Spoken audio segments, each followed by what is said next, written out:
जय श्री राम दोस्तों, welcome back to another informative video. तो ये वीडियो होने वाली है बहुत ही ज़्यादा इन्फॉर्मेटिव, क्योंकि इसमें मैं आपको बताने वाला हूँ कि यूपी गेटेट की कौन रिजल्ट आने के बाद क्या करें। जैसा कि सभी का यूपी गेटेट का रिजल्ट आ चुका है, किसी की बढ़िया रैंक आई है तो उसको कॉन्ग्रेचुलेशंस, किसी की खराब आई है तो वो कर सकता है क्या, रीस्टार्ट। तो जैसा कि दोस्तों यूपी गेटेट में इस बार हुआ ऐसा है कि सरदार वल्लभ भाई Patel university of agriculture and technology ने पेपर बनाया था। तो इसमें क्या हुआ है कि एग्रीकल्चर वाले बच्चों का पेपर आ गया सरल। तो इस बार एग्रीकल्चर की सीट ज़्यादा रहेंगी, तो एग्रीकल्चर की कम रैंक्स पे इस बार सीटें उठ जाएंगी। तो जैसा कि इस बार मैं आपको ये बताता हूँ कितनी रैंक पे क्या क्या मिल सकता है। ये काउंसलिंग जस्ट मेरी जैसी हुई थी, जो कि करवाई थी Banda university of agriculture and technology में। मैं पहले अपने इंट्रो दे देता हूँ, फिर आपको सारी जानकारी देता हूँ। मेरा नाम अभिषेक यादव है और दोस्तों मैं सरदार वल्लभ भाई Patel university of agriculture and technology में, जब आप आएंगे तब मैं थर्ड ईयर में हूँगा। तो चलिए स्टार्ट करते हैं वीडियो। तो दोस्तों जैसा कि किसी की इस बार सीटें उठेगी ऐसे कि 400 रैंक तक, लास्ट काउंसलिंग तक 400 से 500 तक आपको सीएससी फ्री मिल सकता है। और सीएससी की पेड सीट भर जाएंगी 700 रैंक तक। अगर फिर उसके बाद आपको सरदार वल्लभ भाई पटेल में जब मेरी काउंसलिंग हुई थी तो लास्ट फोर्थ काउंसलिंग पे 948 पे उठी थी फ्री सीट मेरठ की। उसके बाद जो बांदा की सीट फ्री गई थी वो गई थी 1000 रैंक तक। उसके बाद जो लास्ट सीट गई थी नरेंद्र देव की, वो भी 1100-1200 के करीब गई थी। और दोस्तों पेड सीट 1500 तक जाती है सरदार वल्लभ भाई पटेल यूनिवर्सिटी की, और नरेंद्र देव वहाँ तक आपको मिल जाएगी 2000 रैंक तक पेड सीट मिल जाएगी। बाकी आप हॉर्टिकल्चर भी ले सकते हैं मेरठ में, आपको फूड टेक और बायोटेक जैसे भी सब्जेक्ट मिल सकते हैं। बायो वालों के लिए ये बहुत ही ज़्यादा बढ़िया सब्जेक्ट रहता है। फूड टेक से भी आपको बहुत सारे स्कोप मिल जाते हैं। और साथ ही साथ अब मैं आपको दोस्तों मेन बात बताता हूँ, लोगों की क्या क्या कन्फ्यूजन्स रहती हैं कि क्या लेना चाहिए और क्या नहीं लेना चाहिए।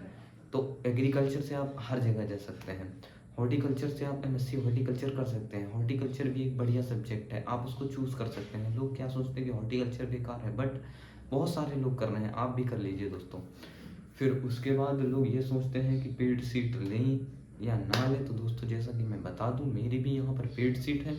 और लोगों की सबसे बड़ी कन्फ्यूज़न ये रहती है कि पेड सीट लेने के बाद स्कॉलर आती है या नहीं आती है। तो दोस्तों इसको मैं आज क्लियर कर दे रहा हूँ, पेड सीट लेने के बाद आपकी स्कॉलर आती है। मैंने यहाँ पर 2 बार स्कॉलर ली है। बट एक सबसे बड़ी बात कि लोग क्या करते हैं, सबसे पहले एडमिशन बांदा में ले लेते हैं, फिर वहाँ से स्कॉलर का फॉर्म भर देते हैं। काउंसलिंग के बीच में 1-2 महीने का गैप रहता है, तो उसमें स्कॉलर का फॉर्म आ जाता है। ये मैं आपको बता दूं, जो बताते हैं कि स्कॉलर की डेट लास्ट है, स्कॉलर की डेट कम से कम 3-4 महीने तक जाती है। आप पहले ये कंफर्म कर लें कि आपको कौन सी यूनिवर्सिटी लेनी है, उसके बाद आप स्कॉलर का फॉर्म भरिए। क्योंकि बहुत से बच्चों की स्कॉलर इस चक्कर में 3-3 साल के लिए अटक गई। चूँकि मेरी यूनिवर्सिटी इन सब मामले में बहुत ही ज़्यादा बढ़िया थी, तो इस चक्कर में मेरी पहली स्कॉलर बांदा से आई थी, तो दूसरी स्कॉलर सरदार पटेल से आए थे। ये करने में मुझे बहुत ही ज़्यादा दिक्कत हुई थी दोस्तों। आप इस दिक्कत में ना पड़े, इसीलिए मैंने ये वीडियो बनाया है स्कॉलर को लेकर, क्योंकि एक मिडिल क्लास के लिए स्कॉलर बहुत ही ज़्यादा इंपॉर्टेंट हो जाती है। क्योंकि कुछ लोग स्कॉलर से ही अपना फीस जमा करते हैं, तो इसलिए स्कॉलर सबसे मेन रहता है।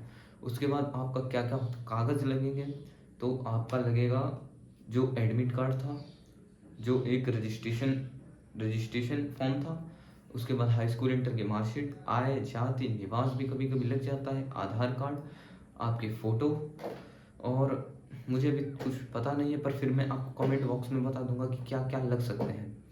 तो दोस्तों अगर आपका पेड लेने का मन है, आप चौथी काउंसलिंग तक नहीं जाना चाहते हैं, तो आप फर्स्ट काउंसलिंग में पेड सीट भर दीजिए।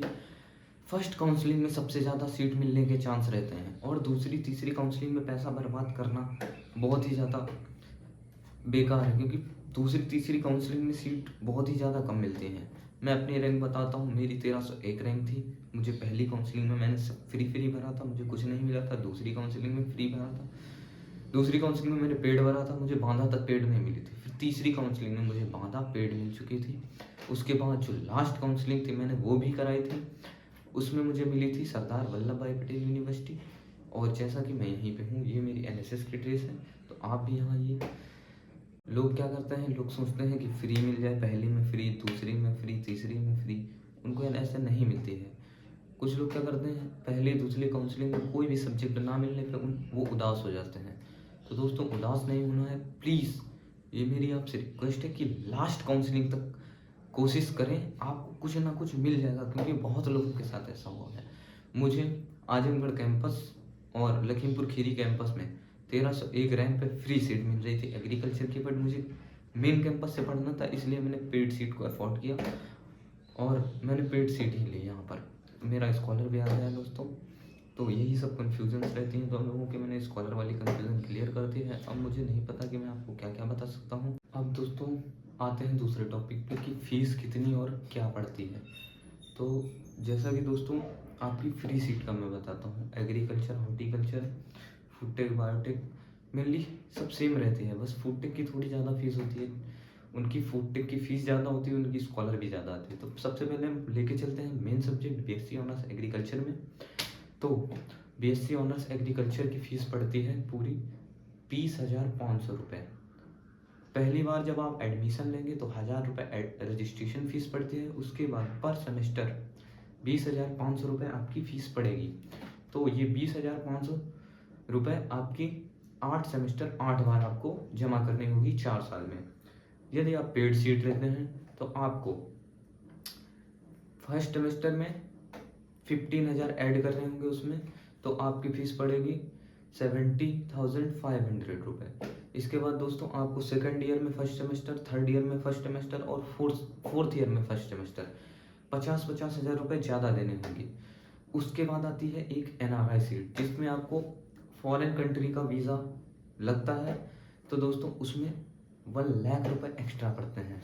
जैसा कि पेड सीट में पर ईयर 50,000 रुपये ज़्यादा पड़ते हैं, एनआरआई सीट में 1 लाख रुपये ज़्यादा पड़ता है।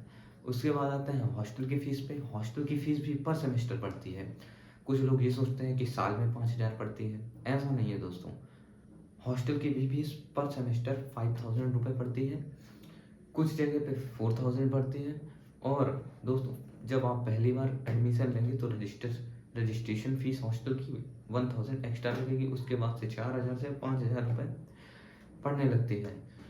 और 3 यूनिवर्सिटियों में का मुझे पता है, 3 यूनिवर्सिटियों में 4,000 5,000 ऐसे फीस पड़ती है। जब आप पहली बार एडमिशन लेंगे बांदा में, तो आपको 10,000 रुपये मेंटेनेंस चार्ज देना पड़ेगा हॉस्टल का, जो कि आपको 4 साल बाद वापस भी मिल जाता है। बट ये देना थोड़ा मुश्किल सा लगता है पहली बार में, क्योंकि आप यदि पेड सीट लेते हैं फिर आपको 10,000 रुपये ज़्यादा देने पड़ते हैं, तो ये बहुत ही ज़्यादा ख़राब लगता है। बांदा में ही केवल ये 10,000 रुपये पड़ता है। चूँकि मैं बांदा में 2.5 महीना रहा हूँ तो मैंने देखा है ये सब। फिर जब आप बांदा में ये कराएं तो हॉस्टल फ़ीस को थोड़ा टाल दें। ऐसा नहीं होता है कि आप हॉस्टल फ़ीस तुरंत ही दे दें, आप बाद में भी दे सकते हैं। जब आपकी कोई यूनिवर्सिटी कंफर्म हो जाए तब आप फ़ीस पेमेंट करें। और जो कॉलेज वाइज फ़ीस रहती है वो अपग्रेडेशन में ट्रांसफ़र हो जाती है, बट हॉस्टल फ़ीस अटक जाती है दोस्तों।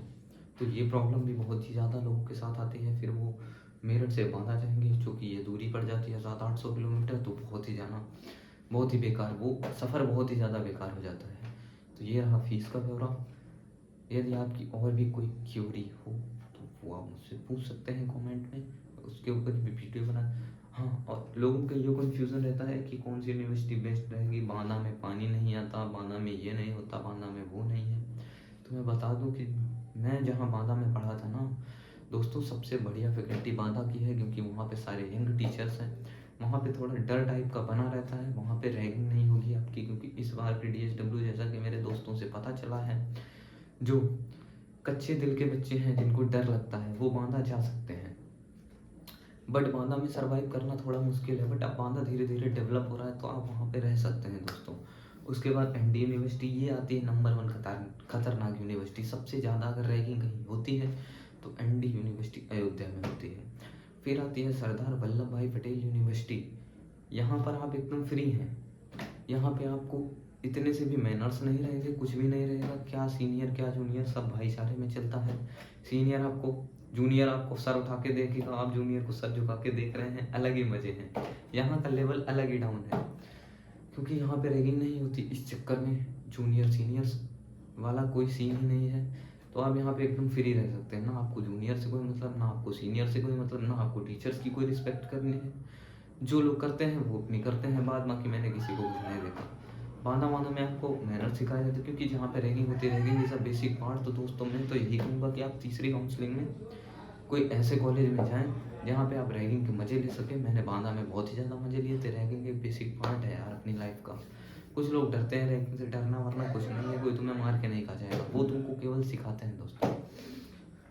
तो तीसरी काउंसलिंग में आप कोई ऐसा कॉलेज ले लें जिसमें आप रैगिंग के मज़े ले सकें 2-2.5 महीने, उसके बाद आप ग्रेजुएशन आप मेरठ ले सकते हैं। तो आज की इन्फॉर्मेशन यहीं तक। नेक्स्ट इन्फॉर्मेशन के लिए आप प्लीज़ कमेंट करिए। जय श्री राम दोस्तों।